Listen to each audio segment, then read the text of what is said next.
할렐루야. 오늘 이 시간 먼저 사망 권세 이기시고 우리를 위해서 부활하신 예수 그리스도께 감사와 찬양과 영광을 올려드립니다. 여러분, 지구 표면으로부터 가장 낮은 고도, 가장 낮은 수역으로 인식되는 곳이 어디일까요? 해발 마이너스 1300피트, 즉 지구상 가장 눈에 띄는 최저 고도 마이너스 400m에 위치한 사해라는 장소입니다. 이곳의 물은 염도가 너무 높아서 물고기도 헤엄칠 수 없고 식물도 자랄 수 없으며 머리 위로 새도 날지 못한다고 하죠. 아무것도 번성할 수 없음을 상징적으로 나타내는 황폐와 죽음의 장소이기 때문인지 Dead Sea, 즉 죽음의 바다라고 불리고 있습니다. 하지만 이러한 세상의 시각을 뛰어넘는 성경적 시각으로 볼 때 이 장소는 아이러니하게도 우리의 예상을 깨뜨리고 죽은 땅에 하나님의 손이 터치하여서 신성한 역사를 감춰두신 영적 금고와도 같은 장소임을 나타냅니다. 왜냐하면 사해 주변의 유다 광야에는 쿰란 공동체가 있었는데요. 1947년부터 1956년 사이에 쿰란 주변 동굴에서 타나크라 일컫는 히브리어 성경의 사본과 정경에는 포함되지 않는 기타 유대인 문서가 발견되었기 때문입니다. 즉 기원전 3세기부터 기원 후 1세기까지 거슬러 올라간 이 사본의 내용을 보게 되면 오늘날 우리 기독교 신앙의 역사적 뿌리를 심화시킬 만한 종말론적 소망을 가진 실천적 삶의 헌신에 대한 숨결들이 기록되어 있습니다. 어쩌면 이런 사해와 사해 주변의 모습 속에는 죽음 가운데에서 생명이 임하고 심판 속에서 회복의 역사를 이루시는 하나님의 특별한 계획이 담겨 있다 하겠습니다. 또한 사해는 약속의 땅의 경계를 설명하기 위해 자주 언급되는 장소이기도 하죠. 왜냐하면 사해는 이스라엘 땅 동쪽 경계에 위치해 있어서 성경에서는 염해라는 명칭 이외에도 아라바의 바다 또는 동해 등으로 불리기 때문입니다. 생명이 없는 물 사해에도 불구하고 영적인 생명이 숨겨져 있던 중요한 장소. 에스겔 선지서는 사해가 변화될 때와 모습을 더욱 구체적으로 이 부활주일에 말씀하고 있습니다. 다 함께 에스겔서 47장 8절로 12절의 말씀 같이 읽겠습니다. 그가 내게 이르시되 이 물이 동쪽으로 향하여 흘러 아라바로 내려가서 바다에 이르리니 이 흘러내리는 물로 그 바다의 물이 되살아나리라. 이 강물이 이르는 곳마다 번성하는 모든 생명이 살고 또 고기가 심히 많으리니 이 물이 흘러 들어가므로 바닷물이 되살아나겠고 이 강이 이르는 각 처에 모든 것이 살 것이며 또 이 강가에 어부가 설 것이니 엔게디에서부터 에네글라임까지 그물 치는 곳이 될 것이라. 그 고기가 각기 종류를 따라 큰 바다의 고기같이 쉼이 많으려니와 그 진펄과 개펄은 되살아나지 못하고 소금 땅이 될 것이며 강 좌우가에는 각종 먹을 과실나무가 자라서 그 잎이 시들지 아니하며 열매가 끊이지 아니하고 달마다 새 열매를 맺으리니 그 물이 성소를 통하여 나옴이라. 그 열매는 먹을 만하고 그 잎사귀는 약재료가 되리라. 아멘. 에스겔서 47장은 사실 예수님이 재림하신 후에 펼쳐지게 될 메시아 천년 왕국에 대한 예언을 에스겔 선지자가 환상을 통하여 본 장면을 묘사하고 있습니다. 중요한 것은 주님의 재림 때에 이루어질 전 세계적인 성도들의 부활 이후 이 땅의 지상 1000년 동안에 땅의 자연 만물도 온전히 회복되는 모습을 이 에스겔서 47장은 묘사하고 있다는 것이죠. 에스겔에게는 37장, 그 유명한 마른 뼈의 부활을 통해서 이스라엘의 육적 회복과 이스라엘의 영적 회복을 예언하셨고, 에스겔서 40장부터 43장에는 새로운 성전에 대한 회복의 예언, 그리고 에스겔서 44장부터 46장까지는 새로운 성전을 통해 이루어질 새로운 예배의 회복을 말하고 있습니다. 그리고 에스겔서 47장부터 48장은 하나님께서 회복된 백성들에게 다시 주시는 새로운 기업, 새로운 만물의 회복의 약속의 예언을 기록하고 있습니다. 특별히 이스라엘 땅을 중심으로 일어나게 될 만물의 회복을 에스겔서 47장에는 특별히 생명을 상징하는 강의 흐름을 통해 죽음의 상징으로 일컬어지는 사해까지도 하나님의 부활의 능력이 닿게 되면 그 회복이 과연 어디까지 나타날 것인지를 상세하게 예언하고 있습니다. 자, 이처럼 부활이라는 개념을 풍경화처럼 예수님의 재림을 통해서 가장 회화적으로 만물의 회복되는 모습을 통해 그려주고 있는 대표적인 장이 에스겔서 47장일 것입니다. 하지만 우리가 이토록 마음 깊이 소망하는 이러한 부활의 모습 속에서 반드시 기억해야 할 단어 하나가 있습니다. 그것은 바로 어떻게 이러한 부활이 가능할 수 있는가라는 질문에 대한 해답이 되는 이유이기도 하죠. 부활의 능력. 어떻게 가능할 수 있었을까요?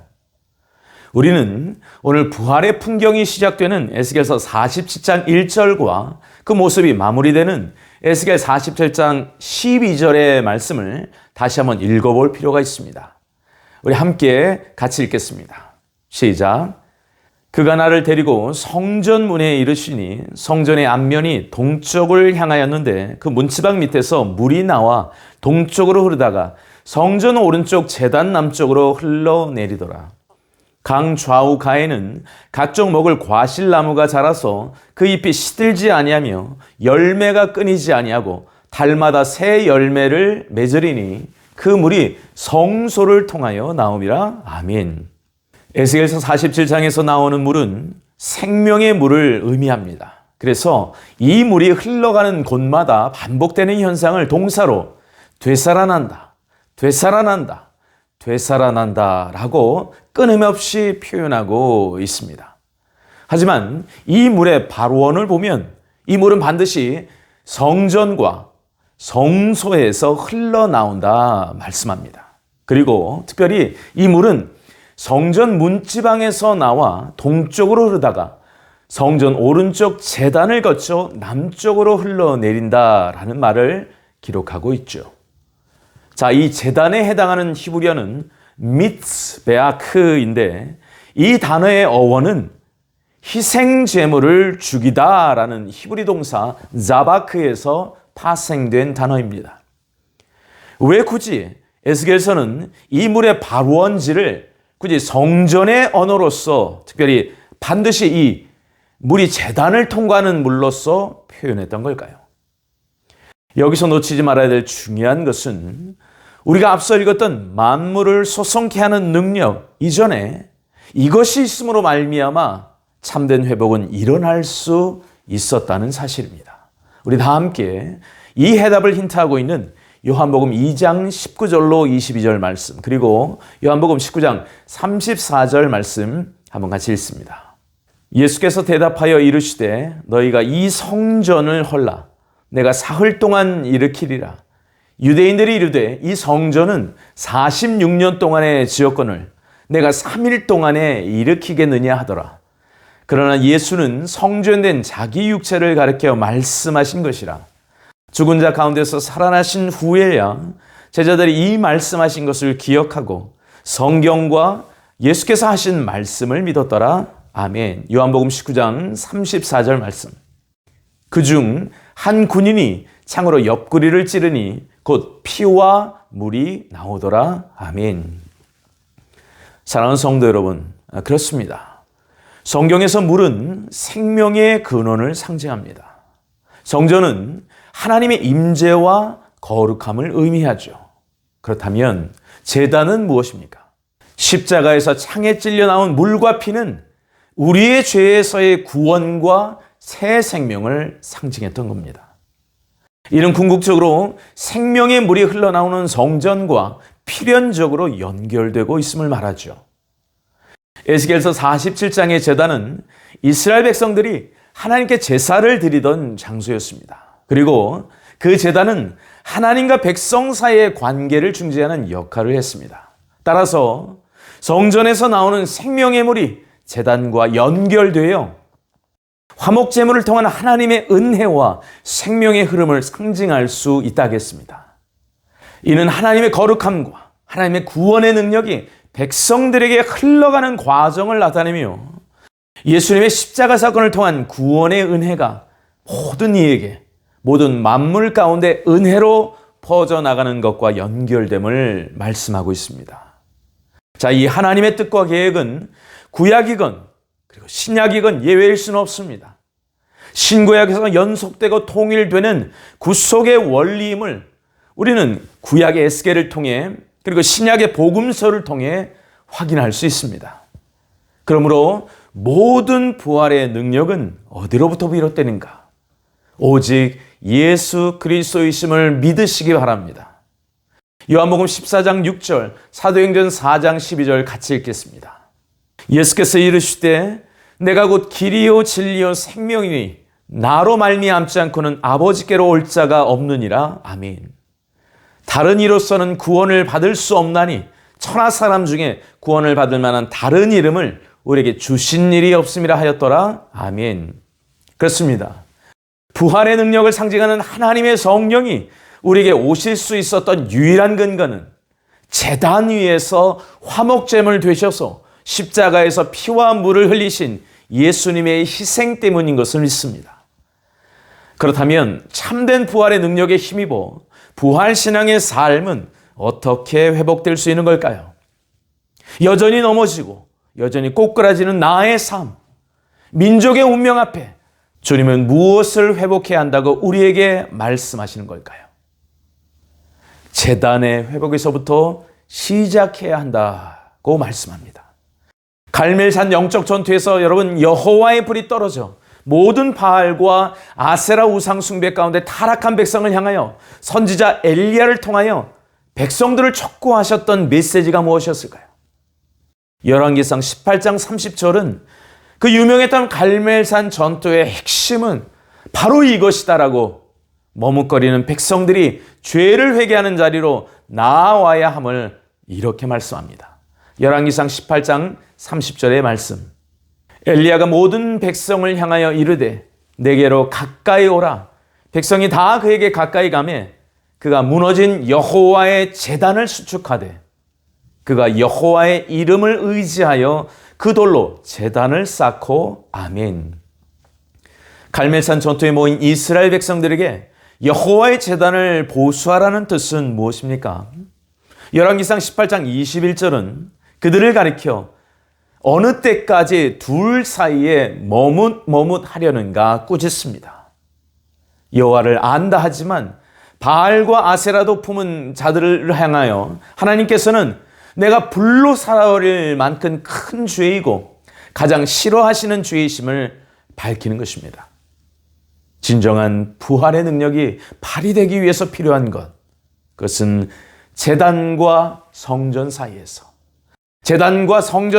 마음의 제단을 보수하고 우리의 허물과 죄를 회개해야 한다는 것입니다. 그것이 바로 오늘 부활주의를 맞이해서 에스겔과 요한과 엘리야를 통해 주시는 참된 메시지인 것입니다. 자, 우리가 살펴볼 중요한 두 번째 장면은 바로 그 부활의 삶을 증인으로 살아냈던 한 인물 막달라 마리아의 삶을 살펴보고자 합니다. 왜냐하면 그녀가 바로 죄인의 삶을 살았지만 참된 회개와 구원의 은혜를 받고 주님께서 복음서에 공식적으로 사용하신 첫 번째 부활의 증인이기 때문입니다. 우리 다 함께 마가복음 16장 9절의 말씀 한번 같이 읽습니다. 예수께서 안식 후 첫날 이른 아침에 살아나신 후 전에 7 귀신을 쫓아내어 주신 막달라 마리아에게 먼저 보이시니 아멘. 요한복음 20장 17절 말씀. 예수께서 이르시되 나를 붙들지 말라. 내가 아직 아버지께로 올라가지 아니하였노라. 너는 내 형제들에게 가서 이르되 내가 내 아버지 곧 너희 아버지 내 하나님 곧 너희 하나님께로 올라간다 하라 하시니 막달라 마리아가 가서 제자들에게 내가 주를 보았다 하고 또 주께서 자기에게 이렇게 말씀하셨다 이르니라. 아멘. 방금 읽은 이 두 구절로 인하여 막달라 마리아는 가장 첫 번째 부활하신 주님을 본 고로 증인 중에 증인으로 일컬어지며 또한 향후 사도로 일컬어질 예수님의 제자들에게 주의 말씀을 전한 자로서 사도 중에 사도란 중요한 인물로 간주되기도 합니다. 왜 주님은 7 귀신 들렸던 또 죄 많은 전적의 막달라 마리아를 증인 중에 증인, 사도 중에 사도로서의 사명을 맡기셨던 걸까요? 어떤 신학자는 바로 이 장면은 창세기 3장의 최초의 죄에 대한 회복이다 말하기도 합니다. 왜냐하면 막달라 마리아가 다른 어떤 곳이 아닌 무덤에서 부활하신 주님을 만난 이 사건이야말로 창세기에서 하와가 뱀을 만난 사건의 대조를 이룬 영적인 사건이라 말합니다. 즉 첫 번째 타락을 가져온, 그래서 죽음을 가져온 그곳에서 두 번째는 죽음을 이기신 부활을 알렸기 때문인 것이죠. 바로 우리가 성도가 되었다는 것은 바로 죄인 되었던 막달라 마리아가 그리스도를 만난 것을 이야기해 준다. 타락에서 구원으로 예수 안에서 발견된 새 생명의 증인이요 부활의 전령자의 사명을 가진 자임을 우리에게 말씀하고 있다는 것입니다. 또한 부활신앙은 사회적 지위나 성별에 좌우되는 것이 아닌 바로 주님을 어떻게 사랑하고 따라갔는가에 달려있음을 말씀합니다. 우리 다 함께 마가복음 15장 40절로 41절의 말씀 한번 같이 읽겠습니다. 멀리서 바라보는 여자들도 있었는데 그 중에 막달라 마리아와 또 작은 야고보와 요셉의 어머니 마리아와 또 살로메가 있었으니 이들은 예수께서 갈릴리에 계실 때에 따름이요 섬기던 자들이요 또 이외에 예수와 함께 예루살렘에 올라온 여자들도 많이 있었더라. 아멘. 방금 읽은 본문을 들여다보면 세 가지 동사가 강조되고 있음을 볼 수 있습니다. 첫째는 갈릴리에 계실 때 따르며, 둘째는 섬기던 자들이었다. 그런데 세 번째는 예수님과 함께 끝까지 비아 돌로로사의 길을 걸으며 십자가에 달리기까지 그 예루살렘으로까지 올라온 자들이었다. 저는 개인적으로 첫 번째 부활의 증인으로서 막달라 마리아를 택하신 이유가 이 세 가지 동사에 있다고 봅니다.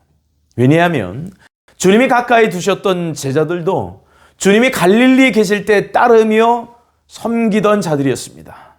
하지만 그들은 십자가에 달리는 예수님의 순환의 길을 함께 그 마지막 순간을 지켜내지는 못한 자들이었습니다. 너 거기 있었는가? 라는 제목의 저자 톰 휴스턴 목사님은 말씀하길 그 누구보다 평범했던 그 여인들이 골고다 언덕에 끝까지 남아있을 수 있는 이유는 하나님의 은혜를 망각시킬 만한 그 어떤 장벽도 그녀들에게는 남아있지 않았기 때문이다. 즉 유대인들이 품은 정치적인 메시아와 자기가 바라는 가치 기준의 시각으로 예수님을 바라보는 것이 아니라 죽기까지 우리를 사랑하신 하나님의 사랑에 전심으로 반응한 오직 예수님의 참된 사랑을 체험하고 있었다는 뜻을 나타내었던 것입니다. 어쩌면 매해마다 맞이하는 주님께서 진정 우리에게 물으시는 부활주일에 반응해야 하는 질문은 다름 아닌 너 거기 있었는가? 너 거기 있었는가? 라고 톰 휴스턴 목사님을 이 시대에 우리에게 던지는 질문이라고 말씀하고 있는지 모르겠습니다. 갈릴리만이 아닌 예루살렘에까지 이르는 그 비아 돌로로사, 즉 골고다에서 십자가에 못 박히지기까지 이어지는 그리스도의 고난의 길 가운데 예수님과 함께 가는 신앙, 그것이 바로 성전과 제단 사이에서, 제단과 성전 사이에서 말씀하고 있는 진정한 부활신앙의 근원이라 성경은 말씀하고 있습니다. 우리 다 함께 고린도후서 4장 10절, 베드로전서 2장 21절의 말씀 한번 같이 읽겠습니다. 항상 예수 죽인 것을 몸에 짊어짐은 예수의 생명이 우리 몸에도 나타나게 하려 함이라. 아멘. 베드로전서 2장 21절, 이를 위하여 너희가 부르심을 입었으니 그리스도도 너희를 위하여 고난을 받으사 너에게 본을 끼쳐 그 자취를 따라오게 하려 하셨느니라. 아멘. 놀라운 사실 하나는 골고다 언덕까지 따라간 많은 마리아들이 등장하는데 마리아라는 이름에는 다양한 의미가 잠재되어 있다는 것입니다. 실제로 마리아라는 이름을 히브리어 이름 미리암에서 유래되었다고 평가하는데 모세의 누이 미리암의 이름의 뜻은 쓰다 또는 반항하다라는 의미를 가진 마라란 형용사에서 파생했습니다. 아마도 애굽의 노예 생활을 둘러싼 쓰라린 상황이 이 이름에 반영되어 있다고 간주하곤 하죠. 또한 반항이라 소원하는 아이라는 뜻도 이 마라란 뜻에 담겨 있습니다. 실제로 이 스다란 미리암 또는 마리아에 담긴 뜻과 물이 관련된 사건이 출애굽기에 등장하는데 거기서 쓴 물이 단물이 되는 기적의 사건이 벌어지기도 하죠. 출애굽기 15장 22절로 25절의 말씀 같이 읽습니다. 모세가 홍해에서 이스라엘 인도하며 그들이 나와서 수르 광야로 들어가서 거기서 사흘 길을 걸었으니 물을 얻지 못하고 마라에 이르렀더니 그곳 물이 써서 마시지 못하겠으므로 그 이름을 마라라 하였더라. 백성이 모세에게 원망하여 이르되 우리가 무엇을 마실까 하며 모세가 여호와께 부르짖었더니 여호와께서 그에게 한 나무를 가리키시니 그가 쓴 물에 던지니 물이 달게 되었더라. 아멘. 사랑하는 성도 여러분, 왜 예수 그리스도가 달리신 그 십자가 주변에 그 수많은 마리아들이 주님을 따라 주님과 함께 그 마지막 임종의 순간에도 모여 있었을까요?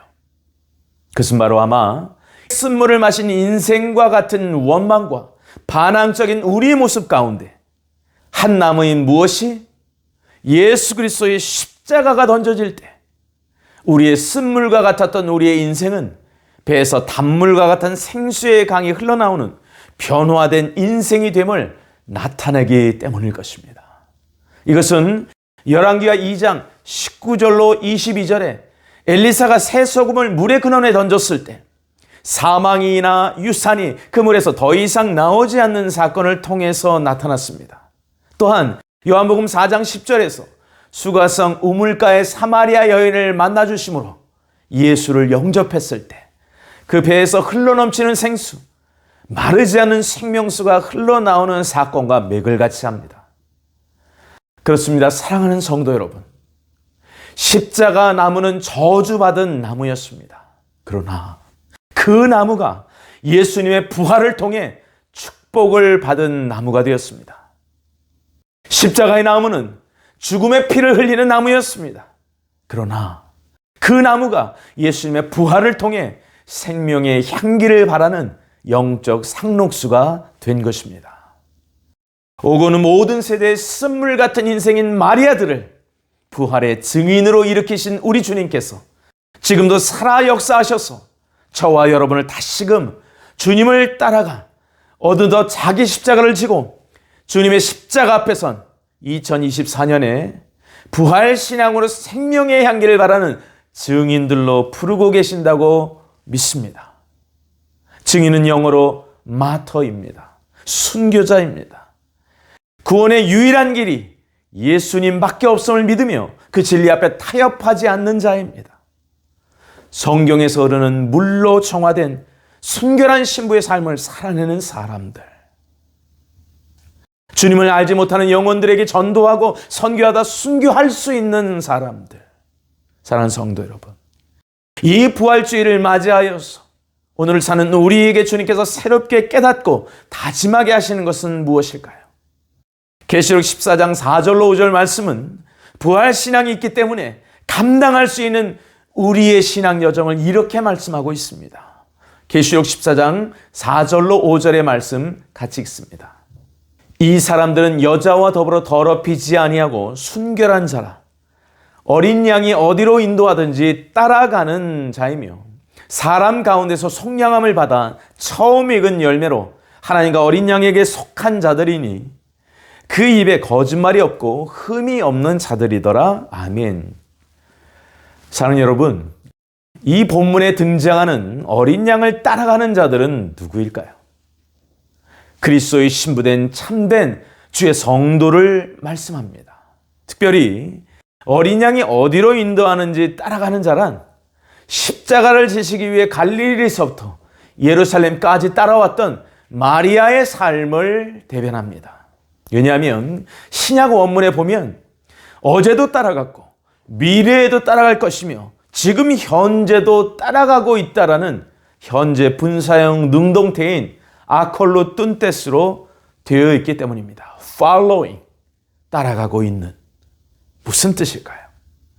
부활의 소망과 능력으로 오늘을 부활의 증인으로 살아가고 있는 이 시대의 마리아로 살아가야 한다. 만약 그렇다고 한다면 예수 그리스도의 십자가 앞에 나아가 다시금 우리의 무너진 재단을 보수하고 수축하는 엘리야의 경성함이 우리의 심령 가운데 다시 들려주어야 할 것입니다. 바로 그때 이 주를 닮은 그리스도의 향기는 이 민족과 국가의 회복으로 생명을 공급하고 많은 심령을 치유하며 메마른 땅에 열매를 내는 에스겔서 47장의 역사를 다시금 경험케 하실 것을 믿습니다. 오늘 말씀을 마무리하면서 우리는 설교의 문을 열면서 읽었던 성전에서 나오는 물이 제단의 동쪽을 거쳐 남쪽으로 흘러내려 만물을 소성케 하는 부활의 역사가 어떻게 펼쳐질 것인지를 보았습니다. 하지만 성전과 제단을 통해 만물이 회복되는 역사 이전에 먼저 등장하는 에스겔 선지자의 장면이 나오고 있습니다. 우리 다 함께 에스겔서 47장 3절로 6절의 말씀 함께 읽겠습니다. 그 사람이 손에 줄을 잡고 동쪽으로 나아가며 천척을 측량한 후에 내게 그 물을 건너게 하시니 물이 발목에 오르더니 다시 천척을 측량하고 내게 물을 건너게 하시니 물이 무릎에 오르고 다시 천척을 측량하고 내게 물을 건너게 하시니 물이 허리에 오르고 다시 천척을 측량하시니 물이 내가 건너지 못할 강이 된지라. 그 물이 가득하여 헤엄칠 만한 물이요 사람이 능히 건너지 못할 강이더라. 그가 내게 이르시되 인자야 내가 이것을 보았느냐 하시고 아멘. 사랑하는 여러분, 생수의 근원은 하나님이십니다. 우리의 목마름의 근원은 예수님의 십자가, 성전의 재단입니다. 십자가에서 흘리신 피와 물은 이러한 영적 목마름의 수원이 되시죠. 주님께서 우리 안에 우물을 두셨기 때문입니다. 하지만 주님께서는 우리 안에 우물을 둔 것으로 만족하지 않으십니다. 그래서 요한복음 7장 38절에는 그 배에서 생수의 강이 흘러나올 것을 말씀하셨습니다. 오늘 에스겔서 47장도 마찬가지입니다. 주님께서 원하시는 것은 우리가 생수의 강에 발목남 잠기게 하는 것을 원치 않으십니다. 우리가 그 생수의 강에 무릎이 잠기고 허리까지 잠기고 온 몸이 잠겨 헤엄까지 치며 하나님의 생명의 깊이를 맛보기를 기대하고 또한 촉구하고 계십니다. 이것이 바로 부활의 신앙만 소유한 자가 아닌 부활 신앙의 삶을 살아내는 참된 그리스도의 향기를 나타내는 성도인 것입니다. 2024년 두려움과 염려가 아닌 생명과 부활의 소망으로 주님을 끝까지 따라가는 마지막 때에 승리하시는 마리아들이 되셔서 이 마지막 때에 개인에게 있어서 충만한 생수의 샘터로 또한 열방을 향하여서는 하늘 보좌에서 생수의 강을 흘려보내는 마중물로서 찬송과 감사와 부르심의 사명을 감당하시는 사랑하는 여러분이 되시기를 주 예수 그리스도의 이름으로 축복합니다. 함께 기도하시겠습니다.